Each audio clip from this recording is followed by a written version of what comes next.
People keep asking if I'm back, and I haven't really had an answer.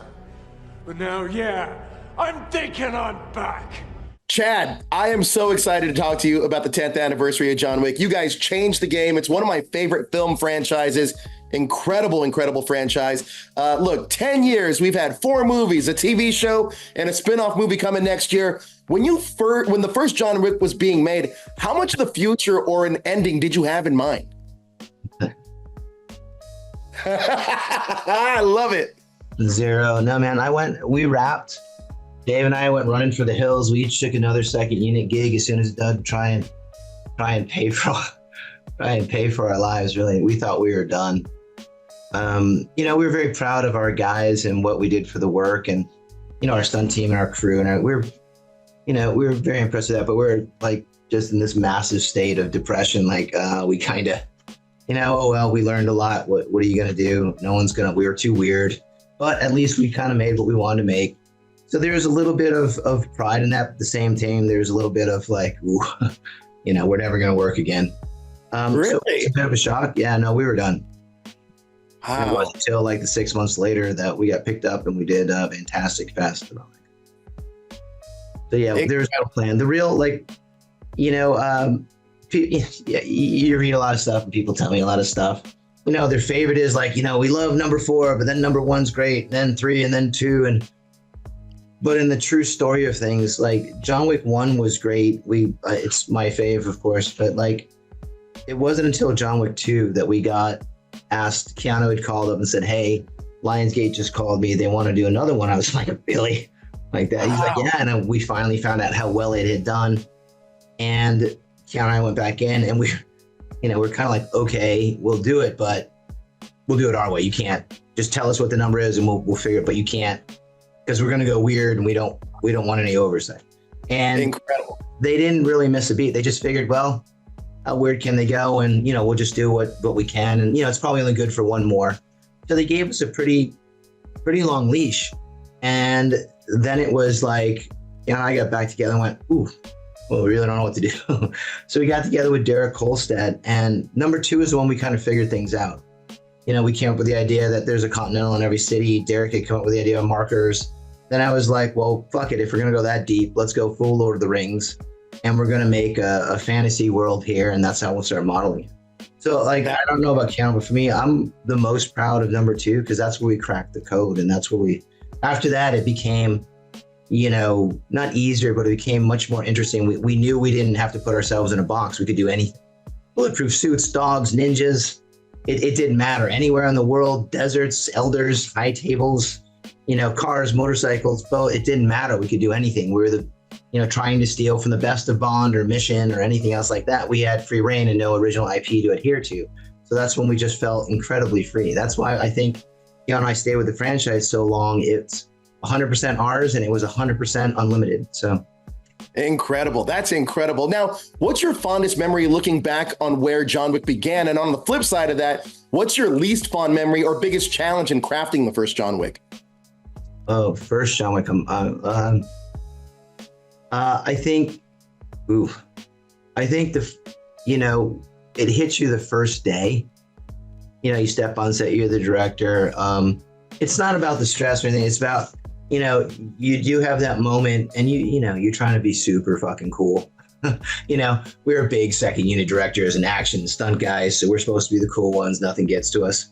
But then even the first day we're shooting Keanu around the house, just moping about after his wife had died. And we're like, oh, we're directing Keanu Reeves in this thing, and like, it does hit you like, ooh, I better not screw this up. Because one, Keanu's a really good friend and like, he's really doing us a solid by giving us a shot. So like you feel a little bit of pressure and you realize on day 1, there's another 50 days to go. And each time you better not miss.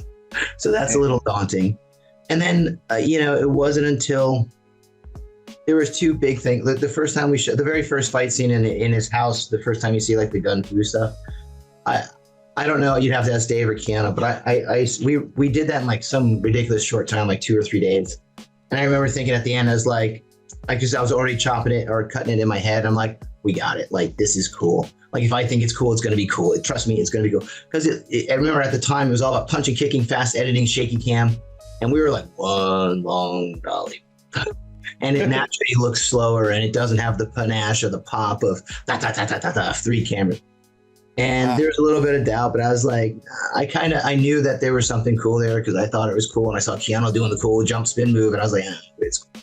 And then I think other people have different thoughts on this, but the night where we shot, Keanu had been beaten up by Yosef, and he had the little stuffy puppy, and there's a bloody trail to the puppy.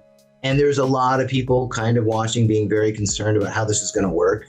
One of those, it'll either be the best or the worst scene in the movie because it could go south very quickly. You know, you got to picture it's Keanu Reeves in his pajamas with a stuffed beagle dog with blood everywhere, crying. And like, you know, that can be incredibly emotional or really weird. Right. Dave and I looked at each other thinking, oh, we got like, this is the hardest shot of the day. This is the one that the movie hinges on. Did we nail it or make it too goofy? And I thought the way we shot it and kind of hit it and did it a little artsy, we're like, no, we nailed it. We're good. Yeah. But there was, I think, a lot of other opinions about, oh, these guys are done. Wow, that's cool. Those are my best and worst of that movie. Incredible. Now, John Wick's name is now up there with characters like Jason Bourne, Jack Bauer, and James Bond. What does that mean to you? And what's the origin behind the name John Wick? And also, how did that end up becoming the title instead of Scorn? Derek Kolstad's grandfather's name. Really? Yep, John Wick. Wow, that's crazy. So Derek wrote it. He wrote in his grandpa. We really respect. You'd have to ask Derek the actual. Derek just told me a little bit about his grandfather. We had very similar Polish grandfathers. So we would talk about their etiquette and their type and what kind of very proper gentleman type people. But Derek told me it was John. His name was John Wick, and he wanted to give tribute to his grandfather. We thought that was super cool. And then I don't know exactly how. I think it was mostly between Basil and Keanu. And Keanu had done a lot of Johns in his career. I just think they, you know, there's nothing wrong with the name Scorn. I just think Scorn could get lost, and it wasn't what we'd call an identifier. Right. When you say Scorn, it's more of a, I guess, revenge, or it could be emotional. And John Wick just gives it like, I don't know what that is. What could that be? They felt more strong about that. And when we had the choice between the two, we liked, because we're the action guys trying to be, just get a kind of different or a more complex identity than just action guys. Sure. We thought Scorn sounded more actiony and wanted to be a little bit more neutral in what the movie was, or at least the title. It sounds silly, but like, just for whatever reason, John Wick sound cooler to us. I mean, it is a pretty cool name. Like, John Wick is a pretty badass name. Now, are there any characters or actors from the first film you wish you could bring back or regret killing off or tried bringing back but couldn't make work? Oh yeah. Oh my God. So many, like John Leguizamo, we brought back in the second one.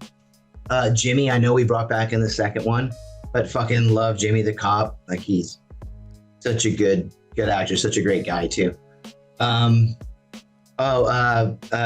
David Patrick Kelly is Charlie. We did bring back in the second one, but I cut his scene. It just didn't fit. Like, we were stuck with a really serious runtime problem in number 2, and it didn't, you know, it's me being a goofy director. Because I love that character. If I was going to bring someone, I tried at number 4 to bring back, actually, we ran out of time and money in Paris. But I really I love all my cast. But those are 3 characters I'd bring back in this. I'd bring back Common, and I'd bring back Halle Berry in the second. Yes, that would be amazing. Now, John Wick has become a modern masterclass in realistic shootouts with regards to the exact number of bullets in a magazine. So how difficult was that to get right for the first film? And how much did it mean for you guys to get that right? Oh, look, we did a lot of talk about how we were going to stand out. We didn't want to be 100% realistic, but we didn't want to be fantasy.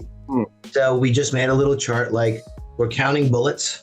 We're going to do close quarter. Bullets go through car doors. They go through walls. You can't hide behind silly shit, but you got to run out of bullets. And if you get shot, it's going to, we'll shoot like professionals, like the Mosin, like, not to get too crazy, but 2 to the heart, 1 to the head. Like, we're going to do some tactical stuff. But on the other hand, we wanted to come up with weird stuff like bulletproof suits and stuff that may not be as efficient as the movie portrays. Like, we know we're having a little bit of fun there. That's all. As far as doing it for real, our stunt teams are just again, the teams we work with are so good, and it's something that Keanu, like, to your question, it's incredibly, when you have Keanu, it's incredibly easy. Like, he shot, like, I can't tell you how many rounds he must have gone through just training for the John Wicks. Between all 4 movies, it's in the high 6 figures. Wow. Like, the number of times he shot. So, like, you know, where we shot was very specific. We shoot up at Taron Butler's place, which is a 3-gun champion guy. Like, you get very attuned to how many rounds you're popping, because you determine in competition, you have to know. It's just, you have to be very self-aware of it. So I think Keanu was literally counting most of the time. If it wasn't, between our armorer team and our stunt team, it wasn't as hard as you think, especially if we were cutting all over the place, it would have been much harder. But, like, because we go in long takes and I shoot very sequential, it was, you know, way easier than you think to keep count.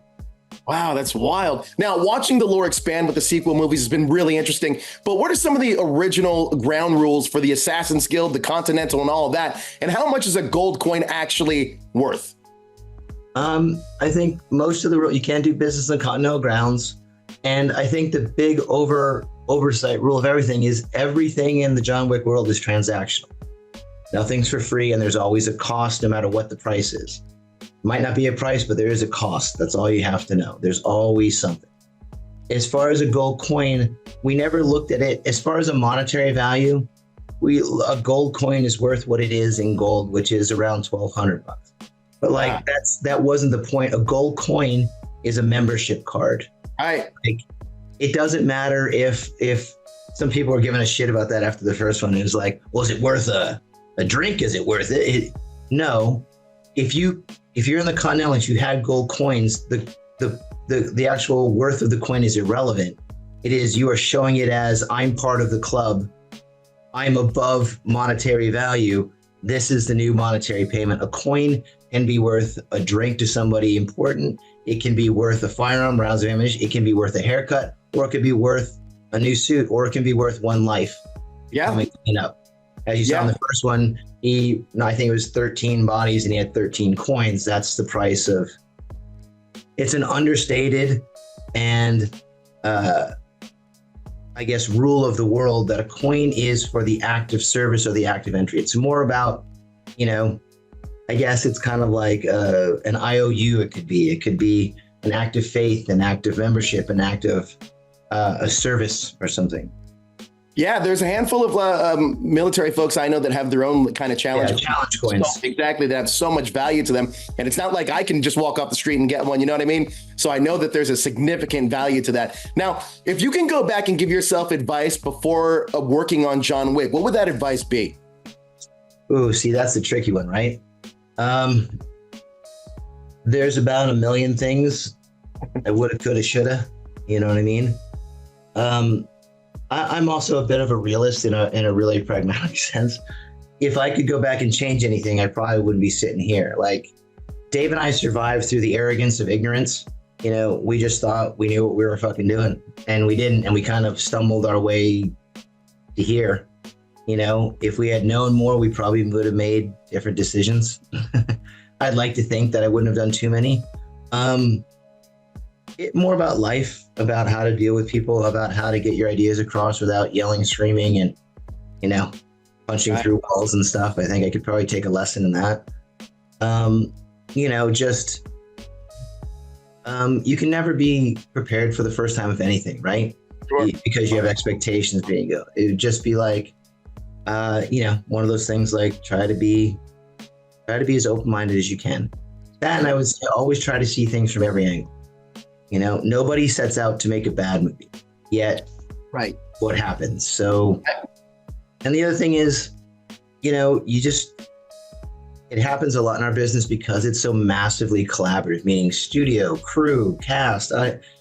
No one's trying to make something not good, but everyone has their opinion on how to do it. So as a director, it's very important. Like, me and my other directing friends, we call it chasing the dragon. You can chase reviews, you can chase what an audience says, you can chase notes, you can do all this stuff. But then if you do succeed, which one of them was right? Like, how do you know how to do it the next time? I just go with my gut, literally 100%. I'll go, hey man, that's a great idea. That's a great idea. But in my heart, even though I may love what you said, I know it's not going to work in this particular way. So, I can just say, fuck off. Or I can say, hey man, that's a great idea, but it's just not going to, you may believe me, you may not. But at least all the decisions of Wicks come from my gut. And I at the time, I doubt a lot of them, but at least I know now where my true north is.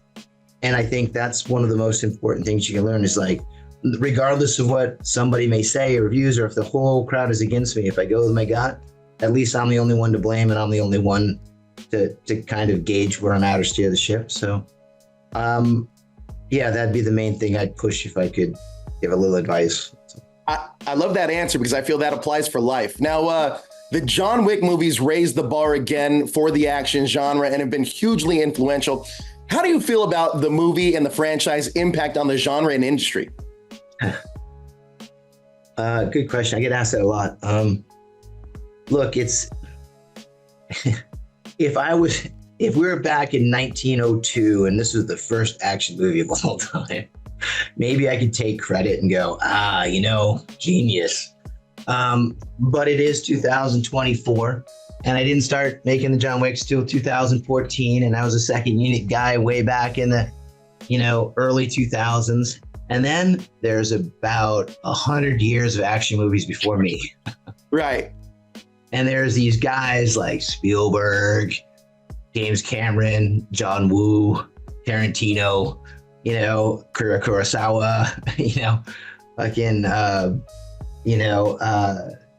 God, so many other, like all from the 70s, you're just like, okay, from the Wild Bunch to Bullet to Scorsese to what Pacino was doing. Like, there's so many, it's all the way back to John Ford and Stagecoach, right?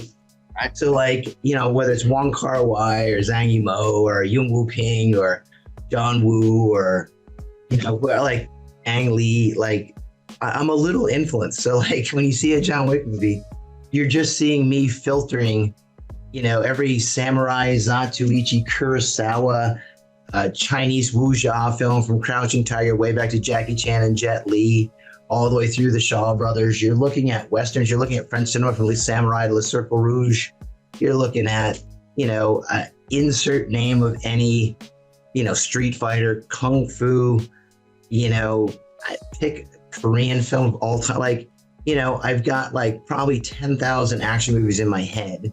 Sure. And on top of another 5,000 anime, manga, and if you look at my office, it's nothing but books and DVDs. And then I have a 38-year martial arts background from all over the world and 10 different disciplines under Dan Inosanto. And, if I just the list of martial art people I've studied under, and you wonder why we do action. It's I don't know if I can take any credit. It's just, you're so much. I've just put it together, but it's nothing that I hadn't seen before. We just put it together, Gun Fu. Okay, well, they did an Equilibrium and then John Woo, and then I did it in a slightly, I baked the same cookie everybody's doing it. I just used a little bit more sugar, a little bit more chocolate chip. It's still the same fucking cookie though, isn't it? I like lighting, so I stress more on with Dan Louse with lighting. I like studio composition, so I'm using the dolly and crane more than handheld. Is that anything groundbreaking? No, I just think people, it's like fashion. They didn't invent the straight leg or the bell bottom. It just, they brought it back. Okay, I brought back a certain look to action that people gravitated to because of the trend. But would you ask the same thing of Paul Greengrass with Bourne? Did he invent the shaky cam? No, but did he invent close quarter combat of Kali and Arnis or Sikaron with? No. Did he invent the snap zoom into a phone call? No, he just put it together in this nice order that was aesthetically appealing and gave a kind of energy that people just people gravitate and they kind of dug it. So we look at ourselves look, jujitsu, aikido, close quarter gun work. Oh, that's anybody that's a military, police, or a competitive shooter, they count bullets too. Sure. It just wasn't done in the movies because it was kind of a pain in the ass. So we didn't really invent or come up with anything. We just took samples of what we're already experiencing in our lives and put it in a way. And, you know, whether we got lucky or it was good timing, people just kind of liked it. That's all. It's also an incredible film franchise. I mean, we got to give you guys credit there. Now, how has Keanu Reeves' approach to the character changed over the past decade? I don't know if the approach has changed, but he's definitely been very self-aware about how to evolve the character. I mean, look, in retrospect, it's very easy, and I get asked these a lot. It's a natural assumption that there was a master plan. Right. We were not. I don't know how the really great creatives at Marvel or DC or Disney or some of the other big franchise places do it. Maybe they have the big, cross board with the 20-year vision. We had the 6-month vision, how to survive and get through the movie at hand. I shit you not, there wasn't one John Wick movie where we had a plan to go to another one. It was survive this, make it through, we're almost out of money, end it. And there wasn't a day after we wrapped that we're like, we're done, love you all. We had it's always like a year later we decided to do another one. So there was no plan. There was no far-reaching expectations. We were done. So now when we go back into it, it's like, it's kind of weird to look back and see, you know what I mean? So now looking back, it's like, okay, my point being is if you had looked at the board knowing that, hey, Keanu, we're starting in 2014, we got to track the character where it's going to be in 2024, you do your character arcs and we'd probably have developed the scripts way differently. Right. But every time it's been up, see you later, man, going on vacation, see you in a year, and then we get together, go, okay, what are we going to do now? Scratch your heads. And you kind of have to develop the new script with the intent that, okay, he was here when we ended the movie. What would be fun to see? And that's how he approaches it. He's like, what would the audience enjoy seeing Keanu do? Well, they want to see him own it. They want to see him be responsible for his actions. They want to know that, hey, man, if Keanu just took his own life, his friends would still be alive. So you want to see him own that, but you also see him want to kick a little ass. So he approaches it from a very, very internal point of view, I guess. But also, we all get it. We want to make movies that are fun for people to come and watch. Absolutely. And you do. Listen, I'm happy that we're celebrating 10 years of John Wick. Like I said, it's one of the most incredible film franchises in the modern era. And you were very modest, but I feel like you guys did change the game a bit. And I can't thank you enough for your time, Chad. Thank you so much, man. I appreciate it. Of course, brother. Not a problem. Thanks a lot, Joe. Appreciate it. What do you think? Well, your motor's about to fall out and the chassis is all bent up. The drive shaft is all destroyed, and I don't know if you noticed, but you got a crack in your windshield.